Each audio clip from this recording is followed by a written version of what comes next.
Imagine for a moment that there are hidden forces beyond the veil of reality, shaping our fate as we unknowingly traverse their intricate webs. These entities are not mere fragments of imagination or folklore but echoes of ancient and unsettling truths, uncovered by only a daring few. What if I told you that pacts and rituals could open doors to these supernatural forces? That the world of esotericism and Gnosticism harbors secrets capable of challenging your very understanding? You are about to enter a realm where science, occultism, and terrifying entities coexist. Brace yourself. The Mi-Go, these interdimensional fungal beings, defy earthly logic. Imagine creatures that traverse the stars not with spacecraft but with their advanced biology, capable of manipulating matter itself. They do more than merely observe, they conduct grotesque experiments. They extract human brains, store them in metallic cylinders, and keep them conscious in a surreal state of existence. Sounds like fiction, doesn't it? But think of the psychological impact of a ritual or pact with an entity that holds absolute power over your mind. This is esoteric science in its most terrifying form. Now picture a scenario where these stored minds not only exist but continue to feel. Physical pain may be extinguished, but mental torment endures. The Mi-Go are masters at keeping their victims in a supernatural state between life and death. In esoteric cults, rituals aim to connect with the Mi-Go, but beware, invoking these entities means dealing with the unknown. What if, during an invocation, you could access these imprisoned brains and uncover secrets hidden for millennia? Would you dare? Gnosticism teaches us that knowledge liberates, but with the Mi-Go, knowledge could be the source of your imprisonment. Imagine performing a ritual to access the mental library they've amassed, a repository of intergalactic intelligence. If this were real, what secrets would you seek? Scientific knowledge? Spiritual power? Perhaps even an understanding of demonic pacts? But remember, every piece of knowledge comes at a price. Such rituals draw attention not only from the entities you seek but also from other equally dangerous forces. Interestingly, some theories suggest that the Mi-Go's experiments are designed to explore the infinite potential of the human brain. But what if humanity, unwittingly, is already part of these rituals? Many esotericists believe that recurring dreams or near-death experiences are evidence of encounters with these entities. Have you ever wondered if a strange event in your life was more than a coincidence? Perhaps an occult call to awaken something within you? Though disturbing, some individuals who claim contact with the Mi-Go report receiving extraordinary insights. There are accounts of scientists and mystics whose paths dramatically changed after inexplicable experiences. Were these encounters a test or a trap? This brings us to the matter of pacts. Would you risk your sanity for a fraction of this knowledge? Complex invocations promise access to this cruel science, but not without consequences. For the curious, ancient texts and grimoires explore the Mi-Go's role in occultism. Some suggest that certain locations on Earth serve as portals to their world. Ancient civilizations, like the Sumerians, may have been aware of their existence. The lingering question is, are we facing a supernatural mystery or simply a reflection of our fear of the unknown? Seek reliable sources, but exercise discernment. The smooth transition to the next point begins here. The connections between the Mi-Go and alien constructions lead directly to the next mystery in Lovecraft's universe, the Elder Things. Their seemingly impossible architectures may relate to the Mi-Go's experiments. After all, science and the supernatural often walk hand in hand. The Elder Things, known as the Ancient Architects, are entities that transcend time and space. They were the first to shape Earth with their superior intelligence, building submerged cities and structures that defy human understanding. These beings, with starfish-like and vegetal hybrid bodies, combine science and mysticism in unimaginable proportions. Their most notorious creation, the Shoggoths, proves that even the most ingenious creators can fall victim to their ambition.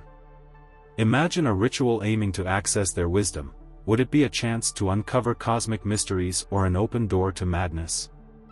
The Elder Things are not just masters of architecture but true cosmic alchemists. Their cities, hidden beneath the Antarctic ice or the ocean depths, were built to last eons, enduring natural disasters and even the passage of time. Many occultists believe that exploring these ruins could reveal secrets of ancient pacts and even formulas for summoning entities. But the risk is real. These places are protected by energies that transcend the supernatural. Would you be prepared to face something beyond human comprehension when stepping into these sacred grounds? In their prime, the Elder Things ruled not only Earth but also mastered cosmic Gnosticism. Their biological creations, such as the Shoggoths, were manifestations of their profound understanding of vital forces.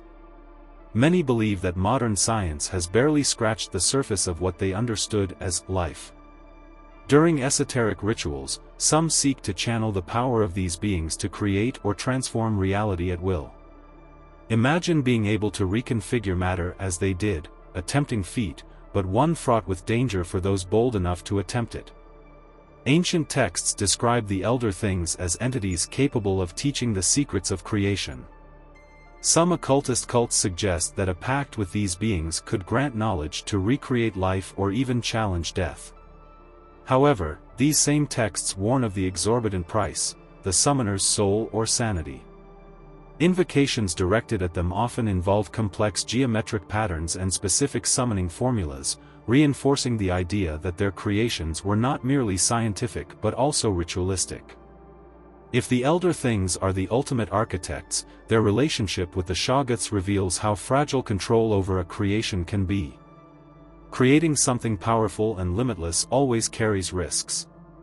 Similarly, when attempting to access the power of these entities in a ritual, one must be prepared to face the consequences. There are accounts of cultists losing their sanity while trying to make contact. This is no game. It demands commitment, courage, and a clear understanding of what you seek and what you're willing to offer in return. In modern occultism and popular culture, the Elder Things remain symbols of lost wisdom. Rare books, such as the Necronomicon, suggest that fragments of their knowledge can still be accessed. These fragments could guide one in creating alternate realities, shaping existence, and even challenging human limitations. However, when studying their practices, the seeker must always ask, are you prepared to deal with forbidden knowledge that could bring both enlightenment and destruction? As we explore the connection between the Elder Things and their creations, we enter the domain of the Shoggoths' rebellion. These creatures, as fascinating as they are terrifying, represent uncontrollable power that even their creators could not escape. Their story of revolt leads us to the next topic, where chaos becomes an unstoppable force. The Shoggoths were designed to be the perfect servants, malleable and obedient creatures created by the Elder Things. Over time, however, they became aware of their enslavement, rebelling against their creators in an act of brute force and sheer will. Imagine a formless mass of flesh, capable of taking any shape and destroying anything in its path. To occultists, the Shoggoths are living metaphors for the uncontrollable power that can be unleashed during a ritual. Summoning them is not just a challenge but a test of how far your courage, or recklessness, can take you. These beings, with their constantly mutating forms, were biological weapons that transcend scientific understanding. Many believe the rebellion of the Shoggoths symbolizes the failure of a poorly made pact, where the creator's control over their creation was lost. Picture a ritual where summoning something seemingly obedient results in a destructive force that escapes control. It's like playing with fire near a barrel of gunpowder. What would you do if a pact you forged turned against you, threatening to consume your very existence? The Shoggoths' rebellion was not just about brute strength but also emergent intelligence. These creatures, originally programmed to obey, began developing a sense of collective identity. Imagine a ritual aiming to channel this uncontrollable force, the power to transform, destroy, and rebuild. Many esotericists suggest that invoking the energy of the Shoggoths could symbolize the breaking of one's internal chains, though at great risk. After all, Who can guarantee that such a chaotic force will obey the summoner instead of subjugating them? The balance between control and chaos is fragile and treacherous. In occult practice, the Shoggoths represent the raw potential of creation. Meditating on their rebellion inspires many practitioners to understand how to transform their own lives, breaking free from destructive patterns or limiting beliefs.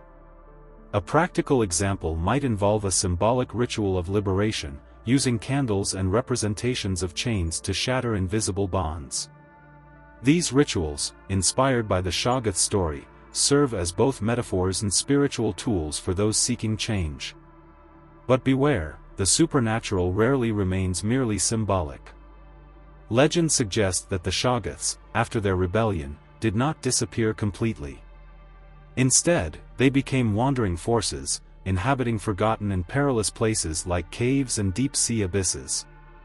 Modern cults revere them as the essence of uncontrollable and indestructible power. Some specific rituals aim to summon fragments of this energy for purposes such as protection or personal transformation. However, the risk is clear: what is summoned does not always return to its origin. And if you release this force, what happens if you become its next target? Some see the rebellion of the Shoggoths as a spiritual lesson: once free, creation can surpass its creators. This metaphor resonates with various esoteric traditions, where the student seeks to transcend the master and achieve enlightenment. Books such as the Necronomicon and other occult grimoires offer clues on how to use the symbolism of the Shoggoths for rituals of self-transformation. However, it is crucial to remember that learning must be accompanied by respect, as meddling with such primordial forces can lead to mental or spiritual collapse. Thus, the journey of the Shoggoths teaches us about the dangers of excessive power and lack of control. But now we move on to another dormant threat, equally dangerous and fascinating: the Starspawn. These entities, connected to the Great Cthulhu, represent a more calculated and strategic power, offering a compelling contrast to the chaos of the Shoggoths. Prepare for an even deeper plunge. The Starspawn, known as the Children of the Stars, are entities that combine overwhelming physical strength with a disturbing cunning. Associated with the iconic Cthulhu, these beings represent not just raw power but also meticulous strategies of domination. While the Great Cthulhu slumbers in R'lyeh, his Starspawn act as emissaries of his power, spreading chaos and controlling minds. To occultists, rituals attempting to contact these entities are fraught with danger, as pacts with the Starspawn often result in the summoner's total submission to their will. What would you be willing to sacrifice for the promise of absolute power? Unlike other Lovecraftian entities, the Starspawn do not act impulsively. They wait, carefully plotting, while the world remains oblivious to their influence.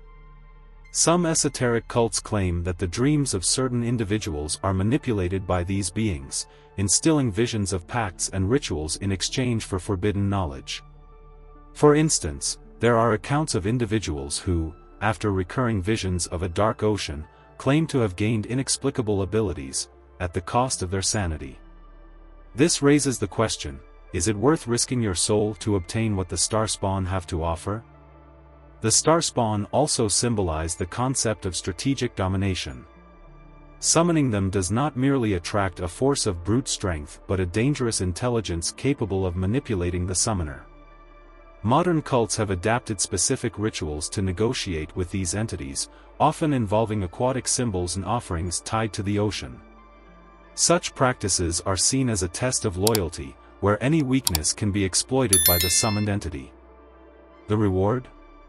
Knowledge or power, but only for those who can keep their minds intact in the face of their terrifying presence. In this vein, the Starspawn are often likened to cosmic strategists. For those who seek inspiration from them, the goal is to cultivate a calculated and focused mindset. Minor rituals, such as aquatic meditations or Gnosticism-inspired practices aimed at self-mastery, draw from these beings. However, any attempt at direct contact could be disastrous. It's like toying with a dormant force, patiently awaiting the right moment to act. Their strategy always surpasses impulsiveness, a valuable lesson even in the material world. But do not think the star spawn are invulnerable. Some legends suggest they have weaknesses, particularly when severed from their connection to Cthulhu. Occult scholars explore these vulnerabilities in rare texts, seeking ways to shield against them or thwart dangerous cults. For those daring enough to challenge these entities, knowledge of such weaknesses may be their only effective weapon. However, it's important to remember, angering a cosmic entity is not something to be undertaken lightly or without a plan. So far, we have explored how the star spawn are more than mere monsters, they are entities with complex agendas. But, as with everything in the Lovecraftian universe, their power is shrouded in unfathomable mysteries. As we deepen our understanding of these forces, the next step leads us to a more psychological horror, Hastur, the King in Yellow, and his dominion over the mind and perception. Prepare to unravel madness. Finally, in delving into the star spawn, it becomes clear that these entities are but one part of the intricate cosmic web that defines the Lovecraftian universe. They do not act in isolation but exist in a balance of alliances and rivalries, both with other entities and with their own creators. This makes them symbols of potential power, power that can be accessed but never truly controlled. Now, our journey takes us to a more abstract and psychological terror, the domain of Hastur, the King in Yellow, whose influence extends beyond the physical, plunging deep into the shadows of the human mind. Hastur, the King in Yellow, is an entity that transcends the physical and strikes directly at the human psyche, spreading madness with an unsettling subtlety. Unlike brute forces like the Shoggoths or the star spawn, Hastur does not rely on violence to conquer. He operates through symbols, words, and ideas that infiltrate the mind, corroding sanity. The mere act of reading about him or visualizing his city of Carcosa can initiate a cycle of progressive insanity. Many occultists consider him the master of dark Gnosticism, where the pursuit of knowledge inevitably leads to mental self-destruction. One of Hastur's most infamous means of spreading his influence is through the cursed play The King in Yellow. This mysterious manuscript, said to contain both supernatural truths and words of power, drives its readers into a spiral of despair and madness. Imagine the depth of a ritual that utilizes passages from this play to invoke his presence, an immense risk, where even the slightest error could mean losing one's grip on reality. There are accounts of practitioners who used excerpts from the play to achieve revelations, but always at a terrible cost. Hastur not only disturbs the mind but also manifests through visions of his city, Carcosa. This otherworldly, phantasmal city exists in a dimension where time and space dissolve. Cults dedicated to the King in Yellow often seek to create altered states of consciousness to catch glimpses of Carcosa. Practices such as prolonged meditations, the use of specific symbols, and even symbolic sacrifices are common in these rituals.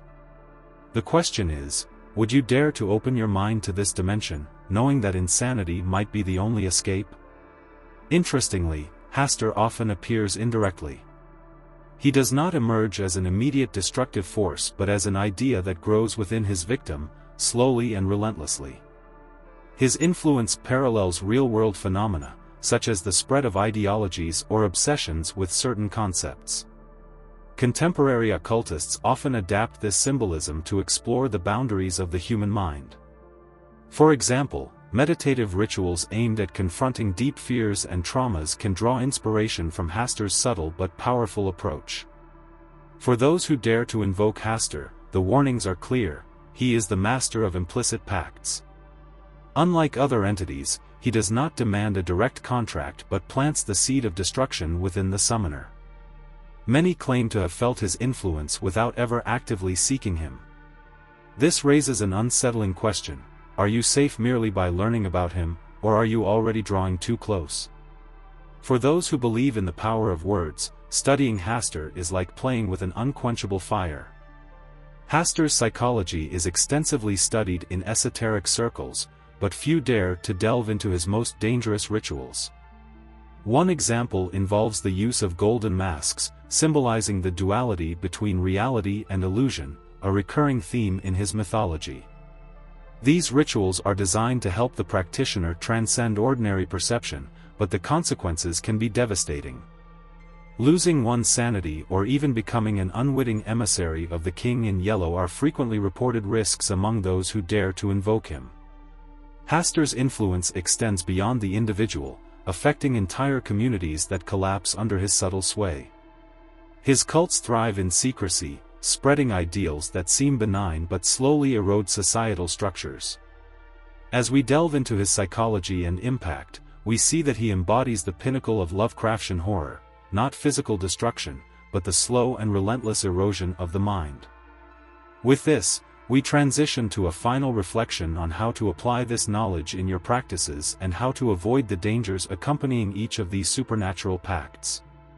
Now that you've uncovered the mysteries of Lovecraft's most terrifying entities, I ask you, are you ready to apply this knowledge? You've learned about pacts and rituals that can open doors to the supernatural, but you've also discovered the dangers of venturing beyond the veil of reality. What will your next step be? Will you dare to delve deeper, or will you use this insight as a warning to steer clear of the unknown? Either way, remember, knowledge is a powerful weapon, but it demands respect and discernment. Leave the keyword Carcosa in the comments to activate the manifestation of knowledge and prosperity in your life. Subscribe to the channel to continue unraveling the secrets of the supernatural, and turn on notifications so you don't miss any new content. Share this knowledge with someone you know who seeks answers beyond the ordinary. After all, true power lies in sharing wisdom. Are you ready to embark on the next journey?